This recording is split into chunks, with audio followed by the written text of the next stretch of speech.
A top NATO military official is warning that civilians must be ready for an all-out war with Russia in the next 20 years. Dutch Adml Rob Bauer says government should start preparing for possible conscriptions and peace should not be taken as a given. The German defence minister's also sounding Europe's alarm, saying Russian President Vladimir Putin could attack the West in 5 to 8 years and that Moscow makes threats almost every day. The warnings come as the war in Ukraine nears the 2-year mark since Russia's invasion, with no sign of a resolution in sight. I'm now joined in the studio by Robert Fox. Hello, Robert. Thanks for coming. Defence editor at the Evening Standard, a security expert. Will Gett, it's good to see you. And down the line, we have Rear Admiral Dr. Chris Parry, a former NATO commander and a former Director General at the Ministry of Defence. Good to have you on. Why don't we start with you, Chris Parry? Obviously not a very cheerful subject to discuss on a Friday afternoon. The idea that, civilians ought to be ready and girding our loins for war. What the hell are ordinary members of the public supposed to do about this? But I suppose the question is, how worried are we really supposed to be? Well, we should be worried because if we believe in deterrence, we should be prepared for war now, let alone in the next 20 years. I'm afraid we're facing, as your other guests know, an unlikely combination of Russia, China, Iran and North Korea, who are concerting their strategic action against the West. They're competing with us. You've got Russia pushing on to Ukraine. You've got, obviously, Iran pushing on to the greater Middle East and trying to destabilize that area and attack Israel through its proxies. I think you'll see China all over the East and South China Sea this year. And we're hearing belligerent noises from Kim Jong-un against South Korea. So at the moment, we're facing a combination of fascist, communist and authoritarian regimes like we haven't seen since the end of the 1930s. And as Trotsky famously said, you might not be interested in war, but war might be interested in you. And that's the situation we're in today. So I think Admiral Bauer is being pretty conservative about 20 years. That war could come to us at any time from any of those countries in the next any time now. And if that is the situation, what are we supposed to be doing? If you were in charge, what would you have us do and what would you have the government do right now? Well, I think, firstly, I would actually let the country know what the scale of the threat is. I think we've lived in a sort of wonderland over the last 70 years where we've been dominant. The United States has been our protector. We've allowed our defenses to run down. And I think the message I'd like to give to the British public is if you don't get your defense and security right, you don't get to make choices about anything else. I talk to Ukrainians all the time, and their number one issue, obviously, is defense. And they realize they can't make decisions about hospitals, infrastructure, schools, anything else while their security is threatened. The second thing I would do is say, look, during the Cold War, we're back in that sort of situation. It's not a Cold War because we're in a contested but connected world. Our GDP spent on defense was 5.2%, and our European allies were almost up at that as well. I'm afraid to say that's the scale of investment we need in our defense now. And if necessary, we're going to have to introduce national service in order to actually be credible in order to deter these opponents. And I've said recently to several politicians and my former colleagues, we need to move now from deterrence to a concept of defense because the bad guys are out there and they want to do us harm. God, let me bring Robert Fox into this. I found my whole body language. I'm just caving in at this point, feeling absolutely terrified, and we don't want to spread, terror and absolute despair among our viewers and listeners. But Robert Fox, this is what you do for a living, defence editor of the Evening Standard. What do you think? Exactly the same. I'm very much on the same wavelength as Chris. We've known each other for a million years, so. Yes. It's a question of awareness of actually what's out there, what resilience means and what you're going to have to do. And we've recently been in a discussion on another medium about the Houthis and the real threat this poses to international maritime activity, which hasn't got across. The big war that needs to be won immediately is what we're doing now, is the information war. And the trouble is, defence and security is absolutely toxic to domestic politics in most Western countries, this country very much included, so they don't want to discuss it. Sorry, when you say toxic, you mean that people don't want talk about it. They don't want to think about it. The Treasury Knights, right. People running the Treasury, people right. running the political parties, they don't want it. It's a waste of space. It's a bolt-on nuisance. You know, we won the Falklands War. We did this, and actually Iraq, Afghanistan, bit of a dud. Let's go away from this, and it doesn't really need to affect us here. What Chris is getting across brilliantly is actually it does mean something to us, and we must be aware and we must be prepared. But we must be prepared not in the old way, in an evolution of the old way, because the way wars are going to be won and fought in the future, as we're seeing this great heavy emphasis on ironmongery with the Russians. But actually, that isn't how it's been done. It's breaking people's spirits, cutting through it. It's as much the war of WhatsApp as it is with a T-72 or a T-94 tank. And that is where we have to be aware. And you have to mix defence and security. And security means your Wi-Fi, your internet, your water supply, your food, and your electricity energy. And it does mean a public awareness. It cannot all be done by the private sector. All right, Will Geddes is nodding away. I mean, the few three are in absolute agreement. It could be rotten show, I'm afraid, for you. It's absolutely horrific. I thought at least one of you was going to say, oh, no, grossly exaggerated, nothing to see here, don't worry, enjoy a really excellent television programme tonight, and relax. I didn't think you were all going to be of one accord. Will, you're nodding and nodding away, particularly nodding about the bit about how it's going to be different. It's going to be a war of WhatsApp, not just ironmongery. Well, I mean, I concur with both gentlemen, I mean, on all their points. But I think fundamentally we've also got to appreciate we are already at war with Russia.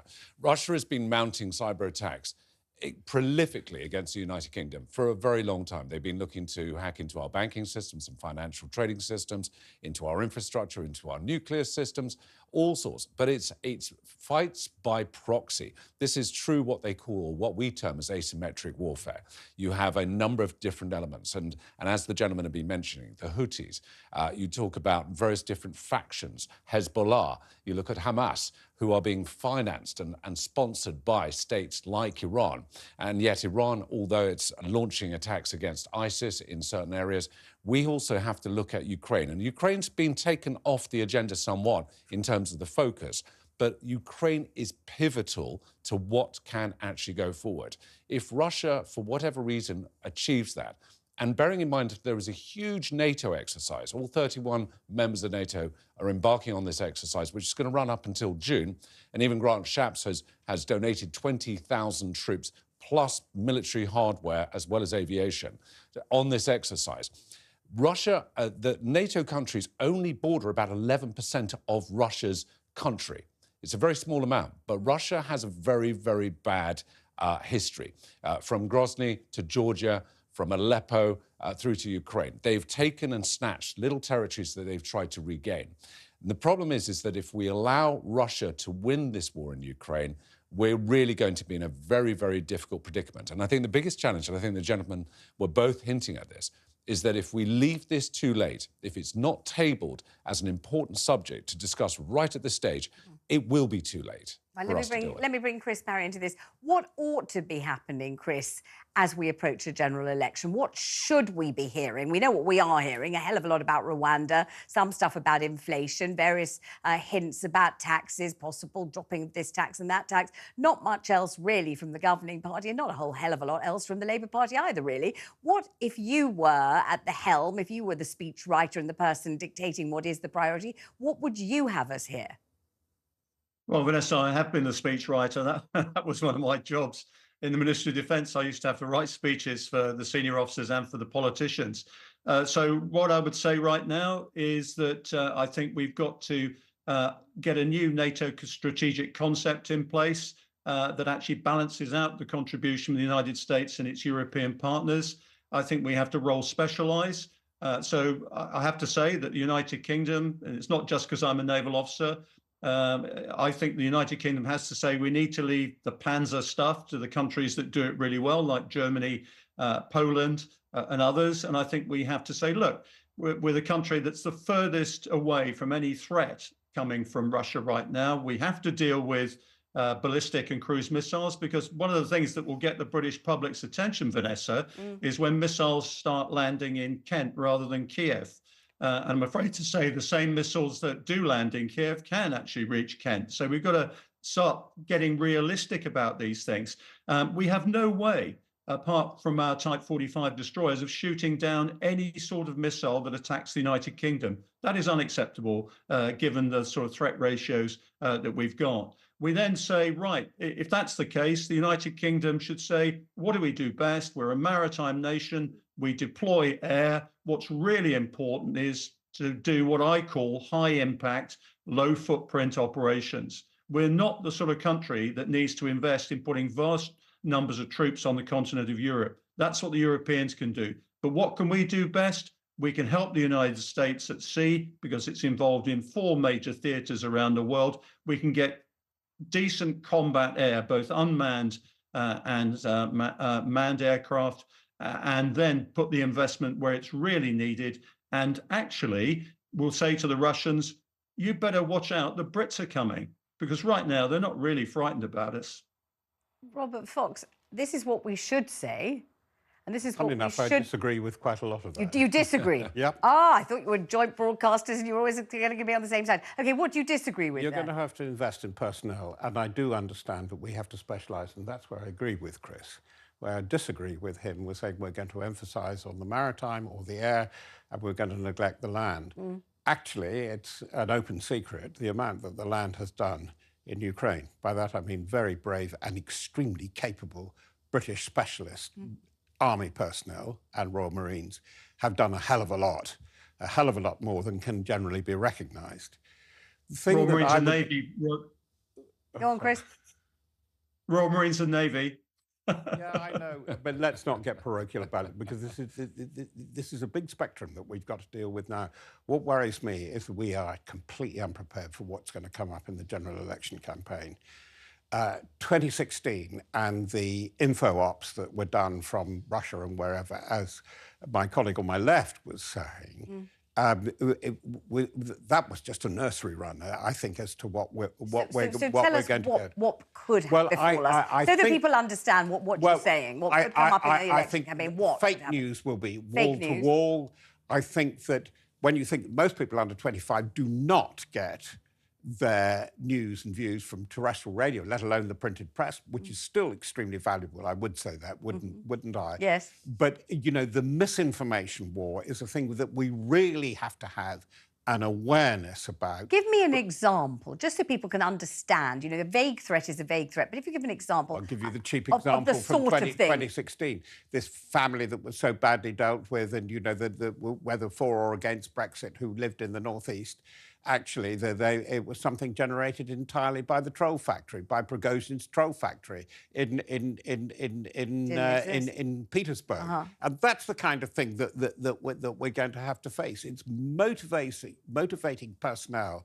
It's actually getting the right people. We can talk about machine stuff, of which we need an awful lot, but the best people on AI. Like Professor Mike Wooldridge, who gave the Christmas lectures, would say, we've got to have the human element, because humans carry ethical responsibility in this. And this is where we're going.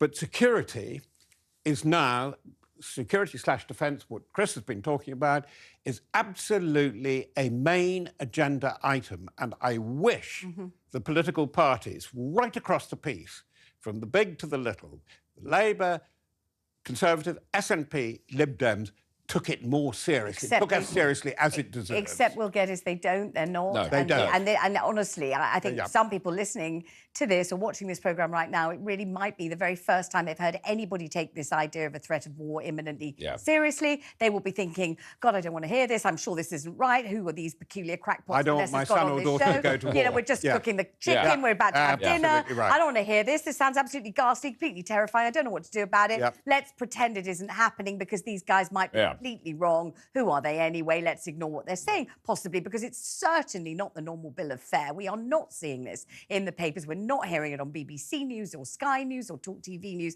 as a general run-of-the-mill topic that we're dealing with daily. We're absolutely, you know, I know that because I'm stuck here presenting, and I'm barely touching the sides of this conversation. So, you know, it should be taken seriously. Chris says so. It should be.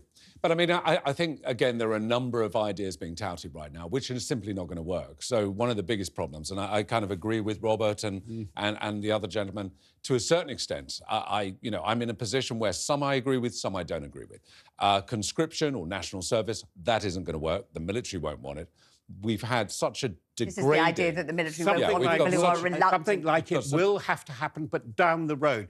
I couldn't agree with you more. As conscription, national service, it's a gender Never work. Never work. Forget it. And the problem is also, though, with troops and with hardline troops, and I've got a lot of people who are still serving, is they've degraded so significantly. Special Forces is right down from the SBS, the SAS and the Special Reconnaissance Regiment. They have far fewer people now applying for those positions.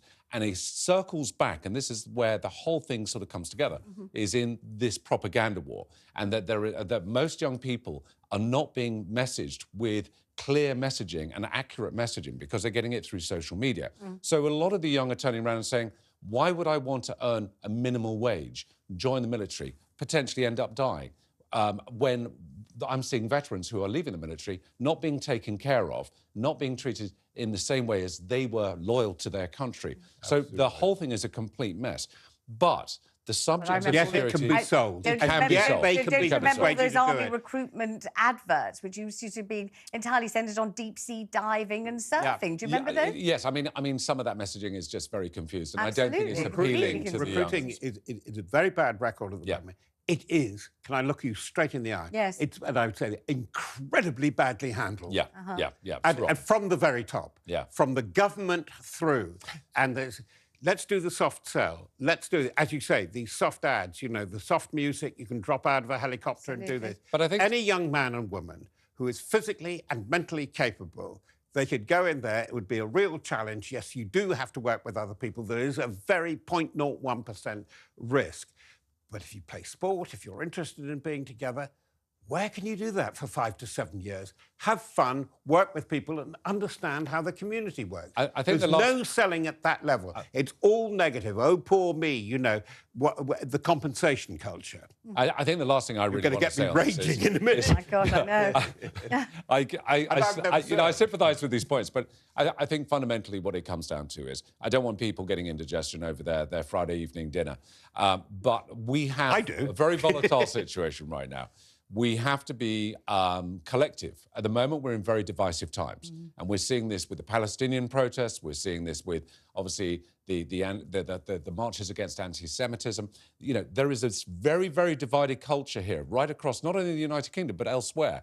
We need to collaborate. We need to come together. And I think, you know, without going too kumbaya on this whole thing, I think fundamentally we have to look at a situation where we need decisive governments. Biden is not decisive. He has a huge amounts of influence on Netanyahu and on Israel in that conflict. Netanyahu is not popular whatsoever, regardless of wherever you stand on the fence in terms of this situation and that conflict. Likewise, NATO is disjointed. NATO-Russian initiative together, which was to fight counter-narcotics, terrorism and the like, that is fragmented. But it's this asymmetric element. The French ambassador was pulled in today in Moscow to answer for French mercenaries, which supposedly have been fighting in Ukraine. Now, that's pot calling kettle black when you look at, obviously, Russia, the utilisation of Wagner Group, obviously not only in Ukraine, but in other conflicts around the world. This is where it's so confused, and this is where we need to come together. We need good leaders who know and understand defence and security. Let me have one final word from Chris, then one from Robert. Chris, final word from you on this. Final wake-up call, maybe. I think we've been round the houses on this. I'd just like to correct one thing. I wasn't saying we shouldn't have personnel and we should rely on technology. I was just saying where we should actually put our investment. Of course, we need good personnel. Now, you know, I was in the Navy for 37 years, and I would do the same again tomorrow. I have to tell you that image is not being sold right now. All the young people around right now would love to be in Top Gun. Wouldn't they just love to do that job? Well, most jobs in the armed forces are like that. But Will's absolutely right. We don't treat our veterans well. We don't really project the image. The best recruiter, I have to tell you, is war itself. When people realize that they're actually making a difference, where the sacrifice that they might entail actually leads to good outcomes or objectives, people join up in droves. And Robert will remember after the Falklands War, we had the best recruiting year ever.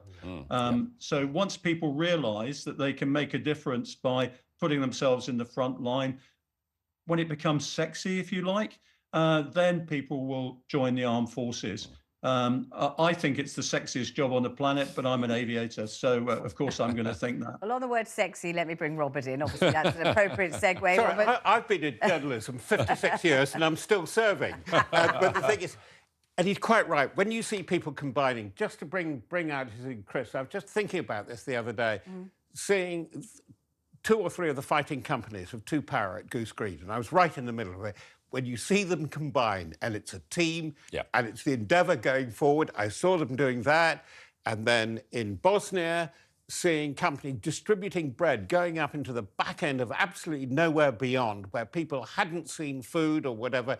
And there was a guy I met from the light infantry there. He was running a patrol, and you knew he was going to bore his grandchildren to death with this thing, because he saved a village. And for the next 2 months, it became his village, and the villagers around it. It's terrific. It's a great public endeavour. And it's that side that's not being sold, because we're going to depend on this. And by the way, NATO is going to have to change. And it will change because Trump threatening to pull out of NATO, actually, this is the good news. The rest of NATO, including a lot of the American service members of NATO, are saying, let's get ready for it and let's do it. Gentlemen, thank you very much indeed. Try and calm down, everyone. Take a deep breath, all right?